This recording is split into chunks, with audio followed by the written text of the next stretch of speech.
Buenas noches, docente y compañeros. El tema que nos corresponde exponer a nosotros es el derecho religioso. Nuestro grupo está conformado por Julie Paola Trujillo y Norma Forero, quien les habla. Voy a empezar dándoles una breve definición de lo que es el derecho religioso o derecho confesional. De acuerdo a la moderna ciencia del derecho, el derecho religioso es un ordenamiento jurídico que establecen diferentes iglesias o confesiones religiosas. Esto está muy ligado a la realidad social que se vive actualmente en el mundo. Entonces, dependiendo también de la realidad, de la sociedad en la que vivimos, pues asimismo se ha establecido un derecho propio. El derecho religioso no debe confundirse con el derecho eclesiástico. Hay varios ordenamientos religiosos a nivel mundial y hay unos que tienen tendencia pues muy marcada. Entre ellos está el derecho canónico, el derecho islámico, que tienen mucha fuerza, el derecho judío. Esos son algunos ejemplos de derecho religioso que tenemos actualmente. Bueno, para entrar en materia, ya al detalle, voy a empezar a explicar lo que es la religión cristiana. El cristianismo es una de las religiones más importantes del mundo. El nombre de la misma procede de la palabra Cristo, quien es el Mesías, es la persona enviada por Dios para difundir la palabra entre todos los seres humanos. Su creencia se basa en la existencia de un Dios, de un creador del universo y de toda la vida que encontramos en el planeta Tierra. El origen del cristianismo procede del judaísmo y contiene diferentes formas, entre ellas están las escrituras. La escritura como tal del judaísmo, cristianismo, es la Biblia. Eh, Allí pues contiene como toda la palabra y toda la adoración hacia un Dios, que en este caso es Jesucristo. Aquí se hace mucho énfasis en que Dios es el salvador de la humanidad. Eh, bueno, entonces ahora vamos a hablar del catolicismo.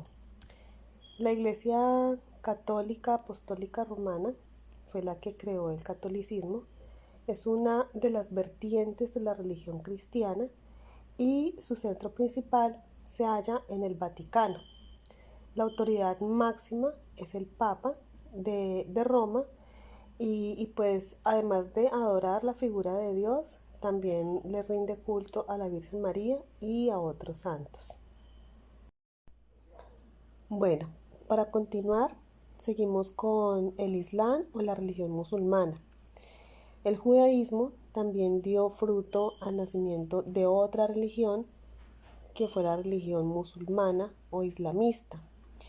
De hecho, la palabra Islam en árabe significa sumisión a Alá, que en este caso es Dios. ¿En qué consiste el islamismo? Se trata de una religión que tan solo cree en un Dios, o sea, es una religión monoteísta, y cuyo profeta fue Mahoma. ¿Quién fue Mahoma?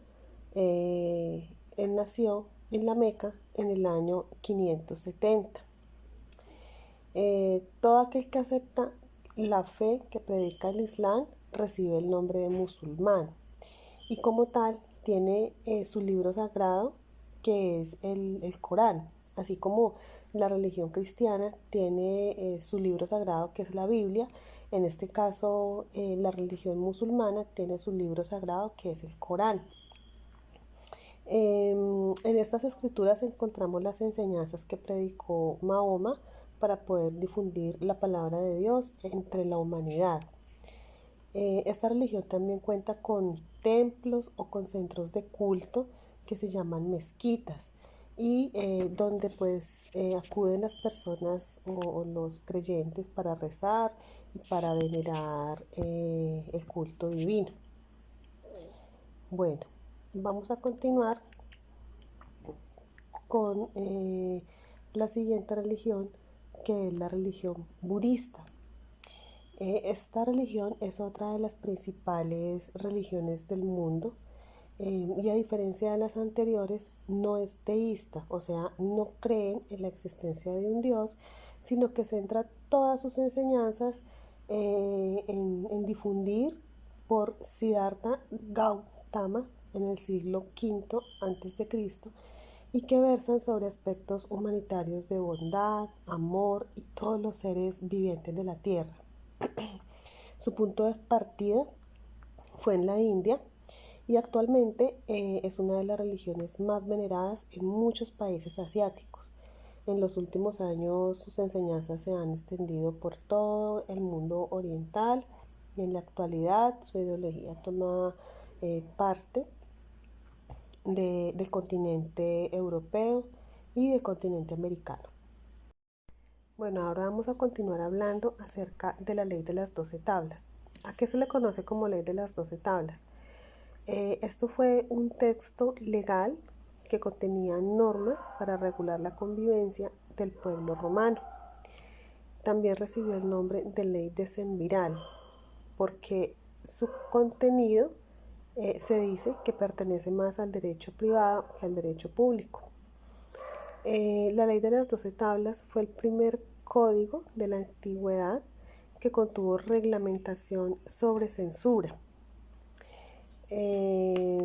Pues cita un ejemplo con el tema de la pena de muerte. La ley de las 12 tablas eh, es un conjunto de leyes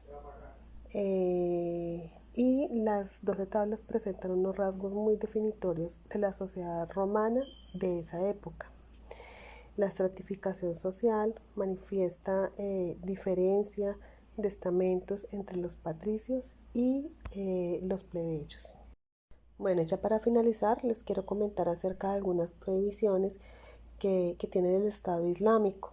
Esta es una de las religiones más fuertes y de pronto, por llamarlo así, más sangrientas que existen hoy en día en nuestra actualidad, en nuestro mundo.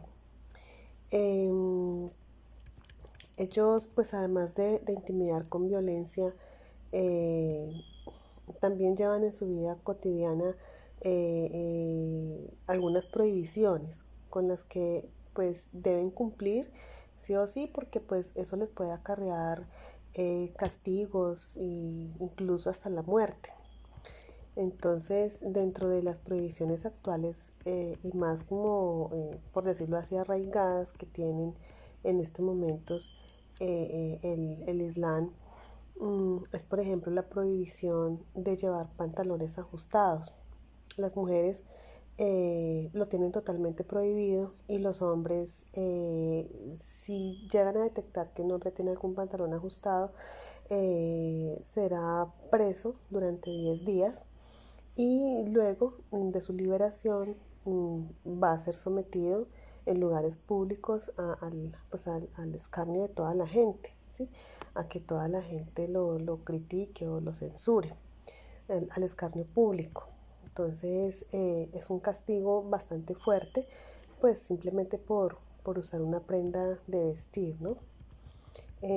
Las personas que fumen también reciben su castigo, inclusive hay musulmanes que han sido decapitados por fumar.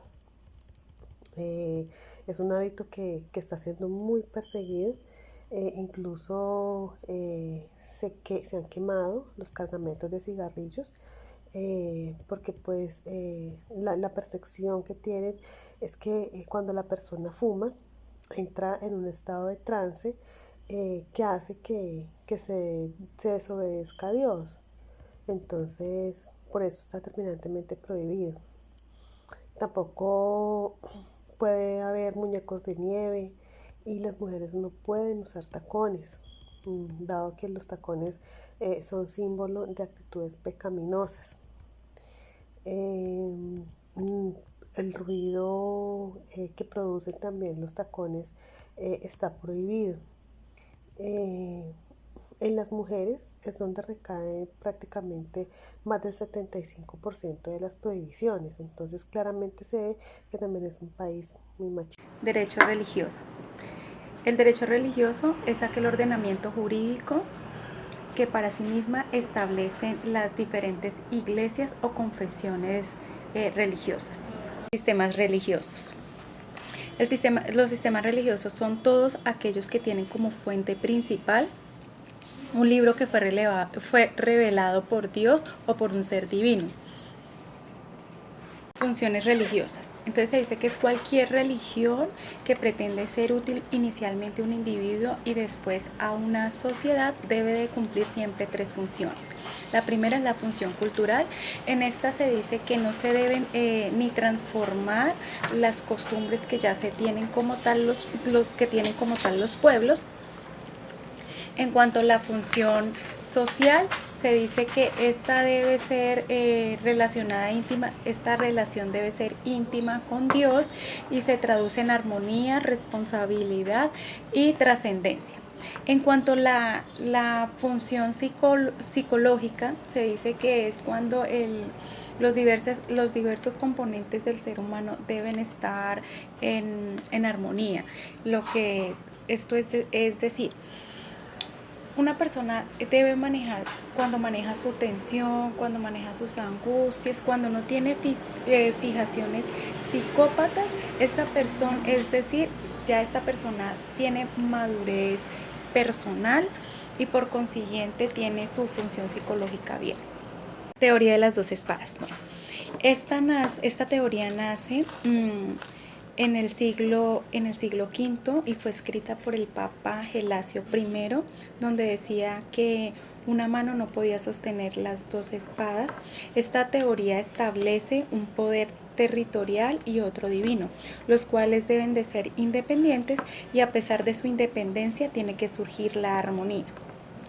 Se dividió en la espiritual, que esta era gobernada principalmente por la Iglesia, en especial por el Papa y los sacerdotes.